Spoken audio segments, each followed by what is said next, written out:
Hello friends, welcome to my channel zoology world. So இன்றைக்கி நம்ம என்ன டாபிக் பார்க்க போகிறோம் அப்படின்னா maintenance of pregnancy and embryonic development. சரிங்களா?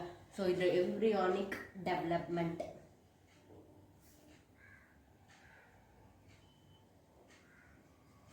எதிலிருந்து ஸ்டார்ட் ஆகும் அப்படின்னு பார்த்தோன்னா பிளாஸ்டுலா. சரிங்களா? ஏற்கனவே பிளாஸ்டுலா ஸ்டேஜில் தான் என்ன ஆகுதுன்னா இம்ப்ளான்டேஷன் நடக்குது அப்படின்னு பார்த்தோம். ஸோ அந்த பிளாஸ்டுலாவில் நமக்கு என்ன ஆகுது அப்படின்னா ஏற்கனவே நம்ம பார்த்தது தான். பிளாஸ்டுலாவில் 2 லேயர் இருக்குது. அவுட்ரு மோஸ்ட் லேயரை நம்ம ட்ரோப்போ பிளாஸ்ட்னோ, இன்னர் மோஸ்ட் செல் மாஸ் இருக்குது அப்படின்னு சொன்னோம். சரிங்களா? அப்போது இதில் இருக்கக்கூடியது 2. அவுட்டர் ட்ரோப்போபிளாஸ்ட்னு சொல்கிறோம். இந்த ட்ரோப்போபிளாஸ்ட் தான் அட்டாச் ஆகுது. உள்ளே இருக்கிறது இன்னர் செல் மாஸ், உள்ளே இருக்கக்கூடிய செல்ஸ். சரிங்களா? இந்த இன்னர் செல் மாஸ் என்ன ஆகுது அப்படின்னா திரும்ப 2ஆக டிஃப்ரென்ஷியேட் ஆகுது. ஒன்று எபிபிளாஸ்ட், இன்னொன்று ஹைப்போபிளாஸ்ட். எப்போ இது டிஃப்ரென்ஷியேட் ஆகும் அப்படின்னா இம்ப்ளான்டேஷன் நடந்த உடனேவே. சரிங்களா? எதுக்கு இது டிஃப்ரென்ஷியேட் ஆகணும் அப்படின்னா இதுதான் என்னவா மாறப்போகுது அப்படின்னா ஜெர்மினல் எபிதீலியல் லேயர்ஸாக மாறப்போகுது. சரிங்களா? என்ன இந்த ஜெர்ம் லேயர் அப்படின்னு பார்த்தோம் அப்படின்னா இந்த ஜெர்ம் லேயர் தான் பர்டிகுலர் ஆர்கன்ஸை ப்ரொடியூஸ் பண்ணக்கூடிய கெப்பாசிட்டி உள்ளது. ஸோ ஹைப்போபிளாஸ்ட் என்னவா மாறப்போகுது அப்படின்னா எண்டோடர்ம் அப்படின்னு சொல்லக்கூடிய லேயராகவும், எபிபிளாஸ்ட் எக்டோடர்மாவும் மாறப்போகுது.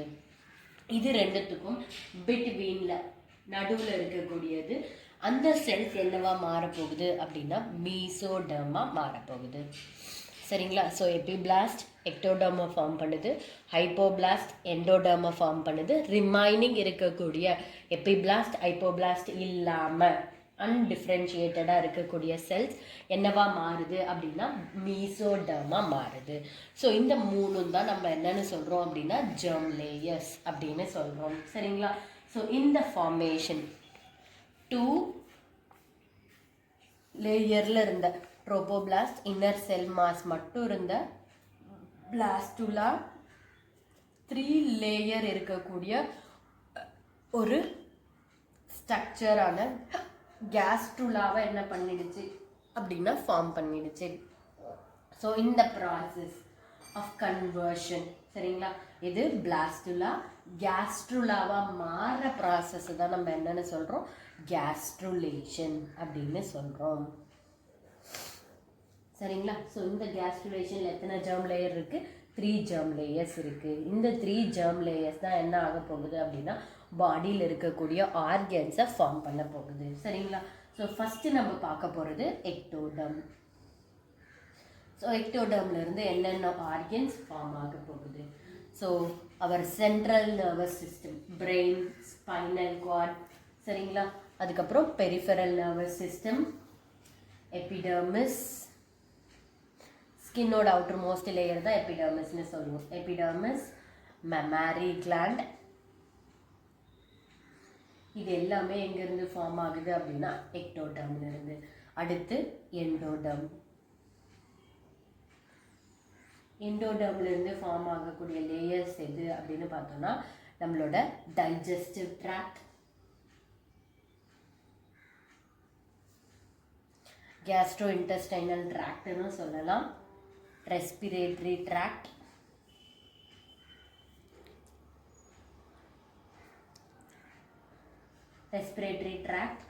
லிவர், பான்க்ரியாஸ், இந்த மாதிரி டைஜஷனுக்கு தேவையான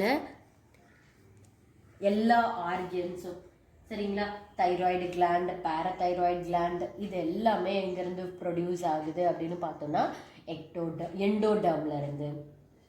அடுத்து 3rd லேயர் மீசோடர்ம். இந்த மீசோடர்ம்ல இருந்து எதெல்லாம் ஃபார்ம் ஆகுது அப்படின்னு பார்த்தோம்னா நம்மளோட கனெக்டிவ் டிஷ்யூஸ். இதெல்லாம் கனெக்டிவ் டிஷ்யூன்னு சொல்லுவோம்.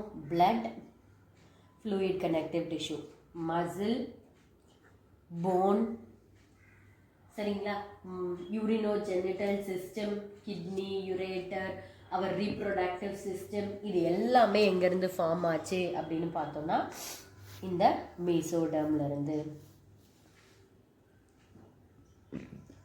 சரிங்களா? ஸோ இந்த மாதிரி இந்த 3 ஜெர்ம் லேயர்ஸோட ஃபங்க்ஷன் என்ன அப்படின்னா பர்டிகுலர் ஆர்கனை ப்ரொடியூஸ் பண்ணுறது. சரிங்களா? அடுத்து நம்ம பார்க்க போகிறது என்ன அப்படின்னா ப்ரெக்னன்சியில் இருக்கக்கூடிய ஜெஸ்டேஷனல் பீரியட்னா என்ன அப்படின்னு பார்க்க போகிறோம். சரிங்களா? ஜெஸ்டேஷன் பீரியட் அப்படின்னு எடுத்துக்கிட்டோம்னா இல்லை இதை நம்ம கேரிங் பீரியட் அப்படின்னு கூட சொல்லலாம். சரிங்களா? அம்மாவோட வயிற்றுல கரு உருவாகி அது டெவலப் ஆகி பிறக்கிற வரைக்கும் அதுக்கு உள்ளே நடக்கக்கூடிய அந்த டெவலப்மெண்டல் ஸ்டேஜஸ் இவ்வளோ நாளைக்கு அது உள்ளே இருக்கும். அதை தான் அந்த பீரியட் தான் நம்ம என்னென்னு சொல்கிறோம்னா ஜெஸ்டேஷனல் பீரியட் அப்படின்னு சொல்கிறோம். சரிங்களா? இதை டேஸ் படி பார்த்தா 280 டேஸ்ன்னு சொல்லலாம். அப்படி இல்லைன்னா 40 வீக்ஸ் அப்படின்னு சொல்லுவோம். சரிங்களா? இதை சயின்டிஃபிக்காக என்ன பண்ணுறாங்க அப்படின்னா 3 ட்ரைமெஸ்டராக பிரிக்கிறாங்க.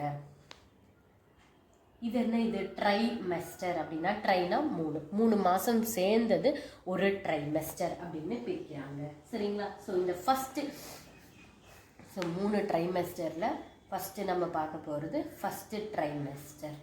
ஸோ இந்த ஃபஸ்ட்டு ட்ரைமெஸ்டரில் என்ன நடக்கும் அப்படின்னா இதுதான் மெயின் பீரியட். இதில் தான் ஆர்கனோஜெனிசிஸ் நடக்கும்.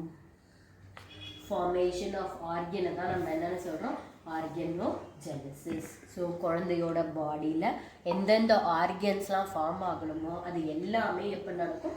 ஃபஸ்ட்டு ட்ரைமெஸ்டரில் நடக்கும். அடுத்து செகண்ட் ட்ரைமெஸ்டர் எடுத்தோம் அப்படின்னா இந்த செகண்ட் ட்ரைமெஸ்டரில் என்ன ஆகும் அப்படின்னா ஃபேஸ் நல்லா டெவலப் ஆகும். ஐலெட், ஐலாஷ், ஐப்ரோ, சரிங்களா? கண்ணை சிமிட்ட ஆரம்பிக்கும் குழந்தை. பாடி ஃபுல்லாக முடி வளர்றது, மசில்ஸ், டிஷ்யூ, போன்லாம் வந்து ஹார்டாக மாறும். இது வரைக்கும் சாஃப்டாக இருக்கக்கூடிய போன்ஸ் இதுக்கப்புறம் இந்த செகண்ட் ட்ரைமெஸ்டரில் தான் என்னவா மாறுதுன்னா ஒரு ஹார்டான ஸ்ட்ரக்சராக மாறுது. சரிங்களா? ஸோ ஃபேஷியல் அப்பியரன்ஸ், பாடியில் hair coverage, muscle development, bone becomes harder. இந்த சேஞ்சஸ் எல்லாமே செகண்ட் ட்ரைமெஸ்டரில் நடக்கும். தேர்ட் ட்ரைமெஸ்டரில் எதுவும் புதுசாக டெவலப் ஆகாது. There will be only increase in their size. So குழந்தை சைஸில் மட்டும் என்ன ஆகுது அப்படின்னா பெருசாகுது. ஸோ இதுதான் நம்ம என்னன்னு சொல்கிறோம் தேர்ட் ட்ரைமெஸ்டர் அப்படின்னு சொல்கிறோம். சரிங்களா? ஸோ ஒன்ஸ் இந்த கேஸ்டுலேஷன் முடியுது அப்படின்னும் போதே இதுக்கு என்ன ஆகுது அப்படின்னா ஃபீமேலோட பாடிக்குள்ளார எக்ஸ்ட்ரா எம்ப்ரியானிக் மெம்ப்ரேன் ஒன்று என்ன ஆகுது அப்படின்னா டெவலப் ஆகுது. என்ன இது extra embryonic membrane? Only during pregnancy it gets developed. ஓகேங்களா? எதுக்காக இது டெவலப் ஆகுது அப்படின்னு பார்த்தோன்னா பேபியோட க்ரோத்தை சப்போர்ட் பண்ணுறதுக்காக. சரிங்களா? ஸோ 4 எக்ஸ்ட்ரா எம்ப்ரியானிக் மெம்ப்ரேன் இருக்குது. First one is amnion, second one yolk sac, third one allantois, fourth one chorion. Excuse me. So இந்த எக்ஸ்ட்ரா எம்ப்ரியானிக் மெம்ப்ரேனோட வேலை என்ன அப்படின்னா எம்ப்ரியோவை ப்ரொடெக்ட் பண்ணுறது, மெக்கானிக்கல் ஷாக்லேருந்து அப்சார்ப் பண்ணுறது, ஷாக்லேருந்து ப்ரொடெக்ட் பண்ணுறது, நியூட்ரிஷனை அப்சார்ப் பண்ணுறது, கேஷியஸ் எக்ஸ்சேஞ்ச், இந்த மாதிரி எல்லாத்துக்கும் இது என்ன பண்ணுதுன்னா சப்போர்ட் பண்ணுது. சரிங்களா? ஸோ ஃபஸ்ட்டு நம்ம பார்க்க போகிறது amnion. ஸோ இந்த amnionனை எடுத்துக்கிட்டோம் அப்படின்னா இது வந்து ஒரு டபுள் லேயர்டு மெம்ப்ரேன். இதுக்குள்ளே என்ன இருக்கும் அப்படின்னா amniotic fluid இருக்கும். சரிங்களா?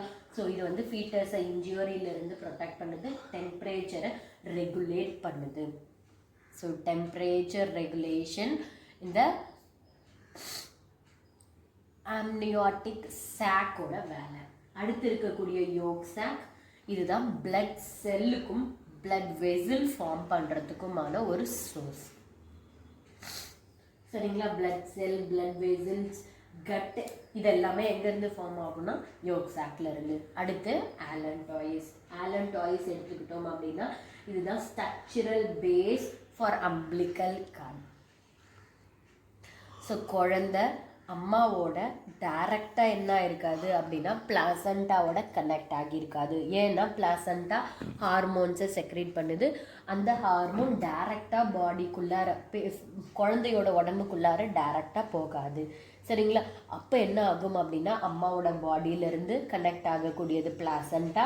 அந்த பிளாசண்டா அம்பிளிக்கல் கார்டு அப்படின்னு சொல்லக்கூடிய ஒரு டிஷ்யூ மூலயமா தான் என்ன ஆகுதுன்னா பாப்பாவோட பாடியோட அட்டாச் ஆகிருக்கும். சரிங்களா? அந்த அம்பிளிக்கல் கார்டு எங்கேருந்து ஃபார்ம் ஆகும் அப்படின்னா இந்த ஆலன்டாய்ஸ்ல இருந்து. சரிங்களா? அடுத்து இருக்கக்கூடியது கொரியான். இதுதான் இருக்கிறதுலே அவுட்டர் மோஸ்ட் லேயர். இதோட வேலை என்ன அப்படின்னா பிளாசண்டாவை ஃபார்ம் பண்ணுது. ஃபீமேலோட பாடியில் பிளாசண்டாவோட டெவலப்மெண்ட்டுக்கு ஹெல்ப் பண்ணுறது கொரியான். சரிங்களா?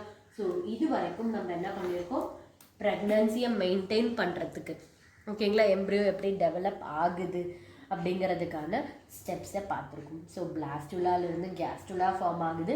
கேஸ்டுலாவில் இருக்கக்கூடிய 3 ஜெர்ம் லேயர்ஸ் ஆர்கனை ஃபார்ம் பண்ணுது.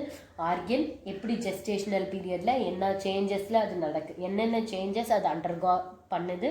அடுத்து எக்ஸ்ட்ரா எம்ப்ரியானிக் மெம்ப்ரேன் என்ன, அதோட ஃபங்க்ஷன் என்னங்கிறது வரைக்கும் பார்த்துருக்கோம். சரிங்களா? ஸோ வீடியோ பிடிச்சிருந்தா லைக் பண்ணுங்கள், ஷேர் பண்ணுங்கள், மறக்காமல் சப்ஸ்கிரைப் பண்ணுங்கள் ஃப்ரெண்ட்ஸ். பாய்.